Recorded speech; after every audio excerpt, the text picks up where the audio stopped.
ሰላም ቤተሰብ እንዴት አመሻችሁ? እንዴት ዋላችሁ? ደህና ናችሁ ወይ? እኔ እግዚአብሔር ይመስገን በጣም ደህና ነኝ። እንግዲህ ያው ጨረቃዎቻችን በአንድ ላይ አልመጡም፣ ግን ብሩኬ መጧል ማለት ነው። ንግስቱ አልመጣችም፣ ምክንያቱም ቲክታክ ላይቭ ላይ ስለምትገባ ዛሬ ረፍት ማድረግ አለባት። ሰሞኑ ታውቃላችሁ ቀረጻ፣ ጸጉሯን መሰራት ምናምን ስትደክም ነው የሰነበተችው እና ላይቭ ላይ መጣው እንግዲህ ሞቅ ደመቅ ያደርጉታል። ለዛ ዝግጁ ሁኑ ማለት ነው ለላይቭ። ኦኬ ስልካችሁን ቻርጅ አድርጉ፣ ስራችሁን ጨራርሱ ምናምን፣ እንቅልፍ እንዳተኙ።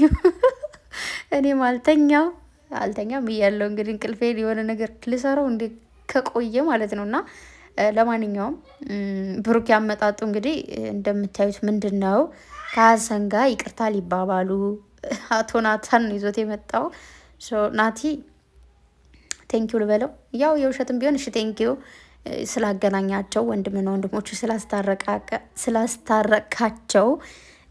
ግን ደግሞ ታውቃላችሁ ብሩኬና ሀሰን አይደለም ሊጣሉ አንድ ቀን በክፉ ተያይቶ አያውቁም። ብሩኬ ሀሰንን በክፉ ትናገሩበት በኮብል ድንጋይ ነው የሚፈነክታችሁ። ሀሰንም እንደዛው ብዙ ጊዜ ተናግሯል። ብሩኬ ምርጥ ወንድሜ ነው፣ ከሱ ጋር መለየት አልፈልግም። ቅምጥሌ ጋር ራሱ ሲያወራ ሰምታችሁታል። በቃ እንዴት ነው የእውነት እንኳን ቢጣሉ ግን ማለት ነው የወንድ ጓደኛ ማቾች ደስ የሚለው ፓርታቸው ምንድን ነው?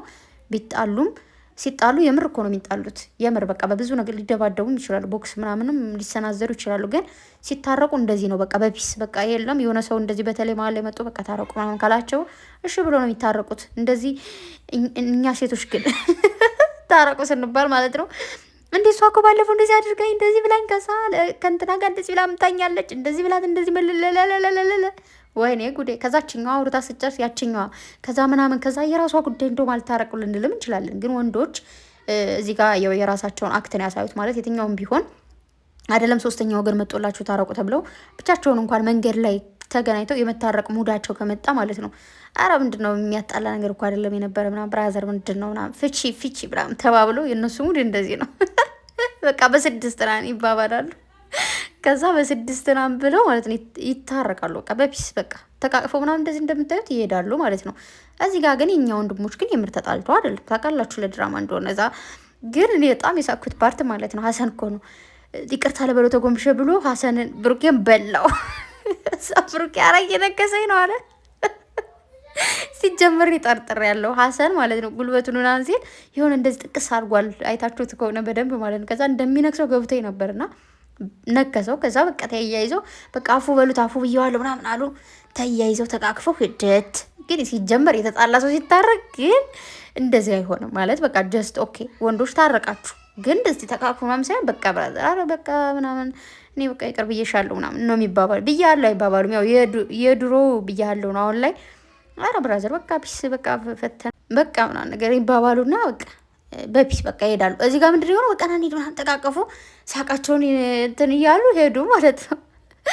ጀስ በመታረቃችሁ ደስ ብሎኛል። ሀሰንን ስትሳደቡ የነበራችሁ ሀሰንን አንተ ድንጋይ ራስ አንተ አናታም ያላችሁ ምናምን ነገር ያው እንግዲህ እሱም አፉ ብሏችኋል። ሀሰን ከዚህ በፊትም አፉ ብሏችኋል ብዬ ነው እንግዲህ ብቻ አፉ በሉኝ አፉ ብያችኋለሁ ብሏል። ስለዚህ እኔም ደግሞ ያው ባለፈው እንኳን እኔ ምንድነው አንዳንድ ነገር ስለተናገርኩ ሶሪ ብዬዋለሁ። ያ ግን ጾም ስለገባብኝ ነው እና ግን አሁን ጾም አልቋል።